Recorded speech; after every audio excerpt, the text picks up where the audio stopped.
revenons à l'affaire de la fille de ce monsieur. Franchement, je n'arrive pas à comprendre.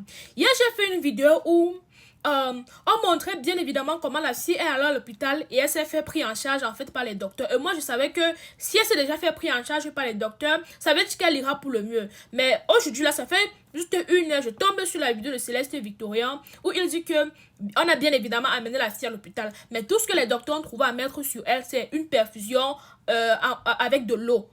Parce qu'ils veulent hydrater son corps. Maintenant, la fille dit que ça fait depuis hier, elle a les douleurs au ventre. Elle a très très mal au ventre. Mais tout ce qu'ils ont trouvé à mettre sur elle, c'est de l'eau parce qu'ils veulent hydrater son corps. Et ce que je ne comprends pas. Mais bon, je ne suis pas médecin en fait pour juger leur travail. Je ne suis pas médecin. Mais Céleste Victorin également dit que ils ne pouvaient pas la soigner parce qu'elle n'a pas l'assurance. Mais depuis quand au Canada, on ne soigne pas les gens tout simplement parce qu'ils n'ont pas d'assurance. Moi, je sais qu'au Canada, ce que moi je connais, je sais que même si que tu n'as pas l'assurance, même si que tu pars à l'hôpital, tu as n'importe quel mal, on te soigne d'abord avant que même apprendre à avoir la facture. Peu importe comment la facture est élevée, même si que l'assurance ne couvre pas, on te soigne d'abord avant de t'envoyer la facture, même si que tu n'as pas d'assurance.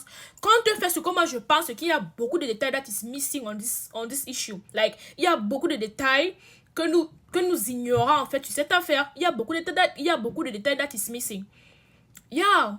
Like, après il a dit que bon, il y a certains docteurs qui vont quitter Toronto pour aller là-bas à Ottawa pour pouvoir assister la fille. Donc, en espérant seulement que quand les docteurs là vont quitter ici pour aller là-bas à Ottawa, ils seront en mesure de pouvoir assister la fille. Donc on attend encore et on va voir ce qui se passe par la suite. Voilà. Moi, je pensais que cette affaire était terminée, mais il y a encore eu rebondissement. Ce rebondissement que moi, je ne comprends pas.